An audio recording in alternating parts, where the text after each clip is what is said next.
Hello and welcome back to Up the Villa podcast. Delighted to have Luke on the channel from We Talk Ajax. How are you, mate? Yeah, I'm really good, mate. I'm really good. How are you? Yeah, really good, mate. Great to be on your channel. Absolutely fantastic last week. So, Ajax against Aston Villa, Europa Conference League, two giants in Europe going head to head, the tie of the round. But I really want to get a good insight from you, from how everything's going on your side of things. So, as an Ajax fan, how has the season been? The season's been awful. The season has been tragic because we were in a position where we didn't think we'd ever be. At one point, we were bottom. We were 18th out of 18, right? And it's a load of factors, but mainly it's just been, just poor performances, really. Yeah. So, as an onlooker from sort of like the Premier League fan to, Ajax, etc., I see players like Kudus come in. I see, Anthony come in and Timber leaving. So big players have left recently. Is that what's sort of like disjointed you along the way to get you to this point of this season, not being to the standards that you guys are used to? To a certain extent, I think we're used to losing players. We've lost players like De Ligt, De Jong, Frankie De Jong. Timber went recently, like you said, Kudus, Alvarez. So we're used to losing players, but I think where it's got lost is the point where Mark Overmars left, because Ten Hag and Overmars, whilst they may not, they're split amongst the fan base. I know everyone's a fan of Overmars. A lot of people are a fan of Ten Hag. He also had his critiques, as he does now, also in the Premier League. And one big thing for Ajax fans, including me, is you start supporting them for a reason. And mine was the attraction to the good football, the youth academy, bringing players through. So there's always like a revolving door. Player goes out, player comes in. You look at someone like, I don't know, Lissandro Martinez went to Man United, and now we got Joro Hato, who's been linked to Arsenal, been linked to Liverpool, and he's 17. So you've always got another player coming in at Ajax, but the issue has been with everything that happened with Mark Overmars. I don't know if you're aware of the story, but he did all that really bad stuff with the females at the club, just being strange. Eventually left and was never replaced. So we lost Ten Hag, lost Overmars, and kind of Van der Sar kind of took it on his own shoulders to try and manage everything, and it didn't work. So lose Ten Hag, we get Schroeder, who was, former assistant manager, etc. He's been over to Belgium, been over elsewhere to be a manager, and hasn't really worked out for him. Didn't work out for him as well then. If anything, it was more like players like Kudus would get him out of tight situations, and continue to do so when we had Stein this season, who was appointed by Mislintat, who was former Arsenal director of football as well. He came in, spent stupid amount of money, 100 million plus potentially, on players from obscure leagues, Norway, from Roma. Tahirovic was from Roma, and Agpom from Middlesbrough, and players like that. So on paper, it kind of like, okay, we're bringing in players that are going to replace Kudus, etc. But it just hasn't worked because they've not had a manager that's good enough to be able to gel them. And some of the players could be is questions whether or not they're good enough. For example, Agpom has been good to an extent where he scored when he's come on in good times, but also it's come at a time where Bobby's hit really good form. So it's like, well, so we're not using him. But then other players like Mikatadze, who come from Metz in France, he's supposed to be this like Luis Suarez kind of striker, just was never played. So it's like, and then we loaned him back there. So it's like, what was the whole point of everything, Yeah, and I think, again, as an onlooker, you seem to have this way of playing that sort of like the Ajax way of playing football. Whenever you think of Ajax, I subconsciously think of a very good passing team, a team that are very, very good on the ball. So just touch on like the Ajax style and the identity of the overall club, and how is this? How are you doing like right now? What's the style like? What are Villa gonna face on Thursday? So obviously the typical Ajax style over the years is, it's high pressing, nice possession football, attacking football, always on the front foot, always want the ball, and always looking to score lots of goals. That's basically the gist of it. A reminiscence of a total football that's been evolved over the years, because that's always been an Ajax and the Netherlands blood, essentially, in terms of football philosophy. But where that's been lost is also the managers. So in modern football, it's not just about a culture anymore, in my opinion. It's about what a manager brings and how a manager changes it to what he sees. You've seen it firsthand with Emery, what your culture was over the years when you had players like Bognahor back in the day, and then when you get to play players like now that really shine under a different culture, where you've got Emery and you've changed your director of football or technical director, whoever he brought in to suit what he needed. And the thing is with Ajax is I feel like they always try to keep things a certain way. Like Van der Sar, when he was there, I don't want to say he didn't want to keep it the Ajax way, but he would try to, but take shortcuts is what it seemed like to me, right? Like, which instead of hiring a technical director, he wanted to try to do things himself, because the reality is there's not a lot of money in the Netherlands as it is anyway. And Ajax have been blessed to sell players, keep their money, and run really well to be the richest club in the Netherlands, and the biggest club. So we always got that financial cushion. So that's where it starts for me, is the managers. So you can't really have a good base if there's not a good manager that understands the way it needs to be played, right? So we've not. There are reasons why Tadic left. Is this probably one of the reasons. We're in a position where the manager comes in, someone like Stein, who overperformed at Sparta Rotterdam. They finished sixth, I believe, right? So Mislintat, he's a German, who's come abroad, wants to do things his way, work with the manager, brings in Stein, and it's just not worked out. So the football from even a year before, after Ten Hag left, was just rubbish, because the manager just didn't know what he was doing either, and that was Schroeder. So what to expect with Ajax is not pressing football. It's not any attacking kind of football really anymore. It's more like so Ramai, our goalkeeper, likes to play with the ball at his feet. He's David Raya, he's Edison in a sense, but like a lower version. Wants the ball, always wants to play it, doesn't want to just hoof it long unless he really, really has to, always aiming for Bobby, who's a striker. So a lot of the time you see him play to the six, or if it's Henderson who's playing as a pivot, normally he drops in, receives the ball, and you turn and play. We plays to our centre backs, who then try to look for a pass. A lot of times you see it end up going to the fullbacks and then coming back in. But if we're really confident and we're really ticking, it will go through the midfield and try to get out the way to Bobby. But a lot of the time, it seems our game plan is trying to get the ball to Bobby, who is an old school target man. 5'11", really big, can hold off almost anyone. He would give Van Dijk a good go, in my opinion, that kind of big build. So, and he'll hold the ball. And normally the ball goes into the box. He plays a 1-2 with someone, and then they ended up having a shot. But a lot of it seems to me lack of confidence. So there'll be a lot of ball possession for Ajax at times without any substance. So very rarely are you expecting it. You want it to go forward. You want it to go through the lines, but there are not many players that are that creative. If you look at someone like Bergwijn, you saw him in the Premier League. He scored important goals at times for Tottenham, but what else did he really do other than that?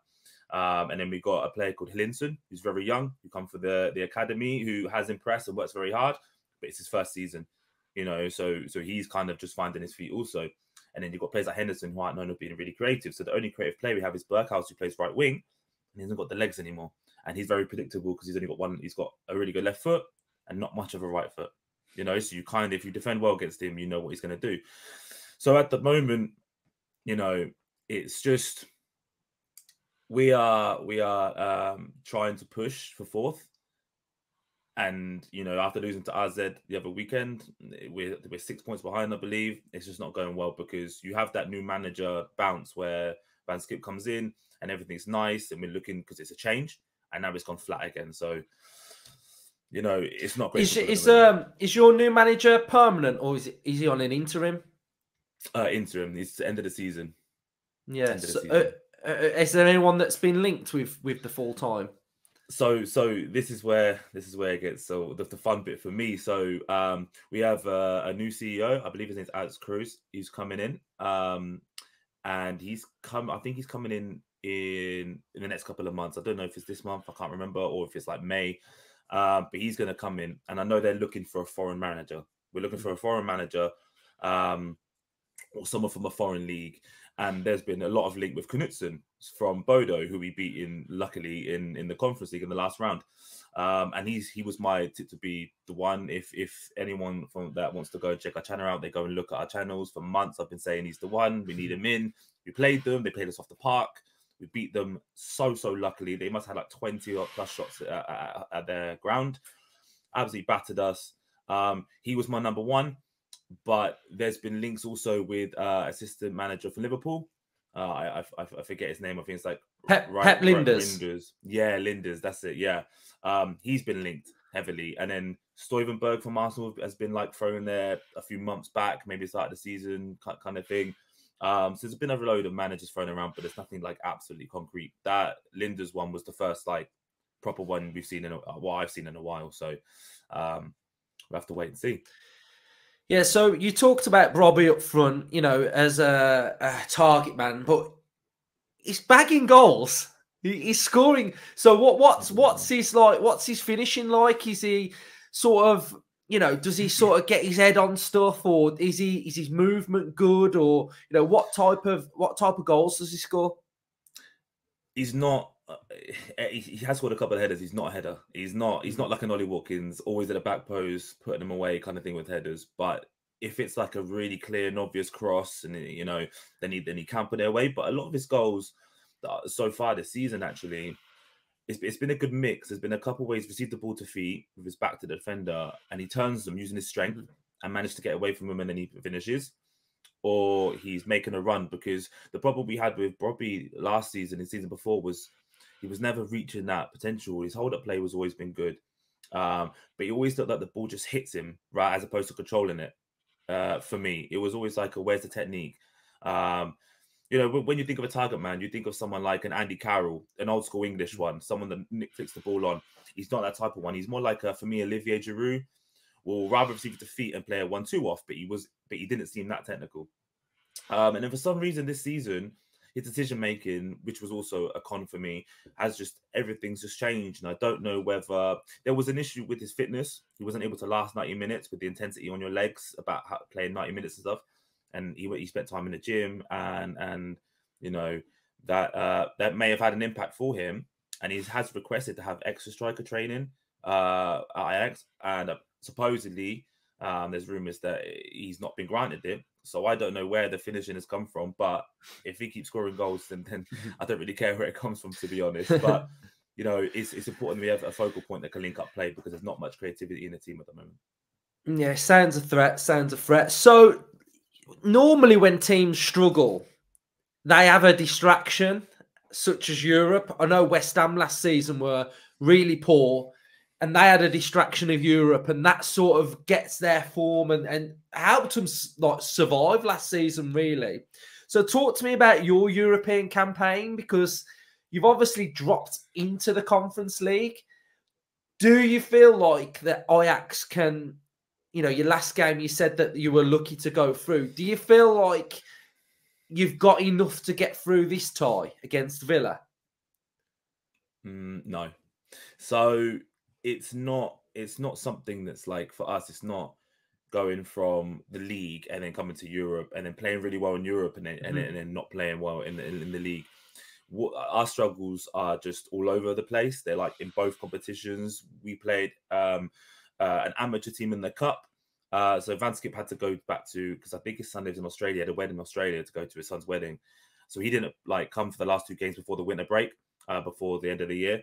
So the assistant took it, and we lost to an amateur team, like someone who's not in the leagues. They're like, almost like a non-league in England in a sense. Yeah. And it's absolutely ridiculous, because that was in the first round of the cup that we was in. So it's just like spread all over the competitions for me. And it's not like we're in Europe, let's go and try, let's play better. It's just like we were absolutely pony against Bodo in the second leg, and they absolutely smacked us, and we scored because Kenneth Taylor tried to cross the ball and went in. I was expecting penalties, and I was like, if we get to penalties, great stuff. The fact that we even won was shocked, and obviously I'm over the moon about it, but it showed a lot of flaws that we still have, and only a better team would find them. So I don't see us, I didn't even expect us to get this far. I expected us to lose against Bodo. So, I think Villa will smash us up, to be honest. So what are your thoughts on Villa then? How would you look at Villa and think how we're doing? So I'm an avid. So growing up, the Eredivisie in England wasn't as accessible as the Premier League, obviously. So I grew up an Arsenal watcher or Arsenal fan, right? So that was the team that I watched the most, and my neighbours all supported them. So you naturally just follow the trend, don't you? So I've seen Unai Emery and what he did at Arsenal, and there are times at Arsenal when they were really, really good, and you can see what he wants, and he likes to organise team, and he likes to keep the ball, and and for me at Arsenal, it obviously has changed since, but he only wanted to take risks when they were there to take. Otherwise, you keep moving them. So seeing Villa now, you can see that he's had.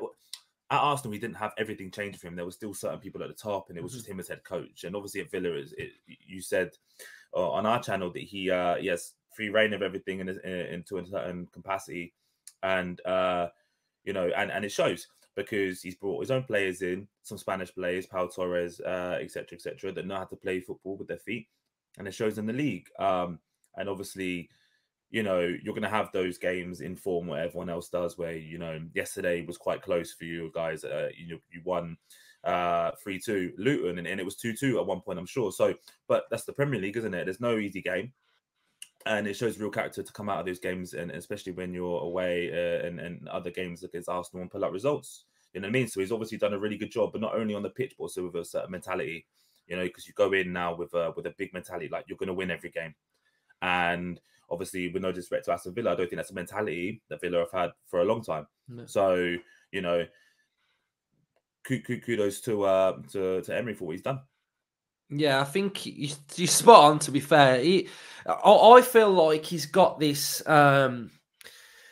sort of inner sort of drive now, and sort of if I think he came away from the Arsenal thing, and especially I don't even think he looked at it as like an Arsenal thing. I think he looked at it as like he failed in the Premier League. That's the way I think he looked at it, and I think he's looked at it and thought, what have I got to do to succeed? Because he just talks about like the Premier League in a different way, and there's some of the things he says, and I think you've got a determination to achieve something in the Premier League, and I see that inner sort of strength coming through, even against Luton after the game. He's like, he gives a bit of a fist pump and he's straight down the tunnel, but against Luton he was proper going for it at full time, like, it's like fist pumping, like nearly fist pumping the floor. And I thought that's showing me that you realise what you're trying to do here, and yeah, it's massive, really. So I think he's learnt from that Arsenal time and tried to sort of bring it all together at Villa. So Villa are away first. I think it's going to be a real difficult game. I said on yours that I think you guys are going to... What normally happens when teams play Villa is they bring a level. We've seen it this season with Chelsea in the Cup. Like, Chelsea have played their best football against Villa. They were brilliant at Villa Park, knocked us out the FA Cup. So teams have a habit of sort of like bringing a level. In your head, how do you see this game going, the first leg? What's going to happen? How's it going to pan out?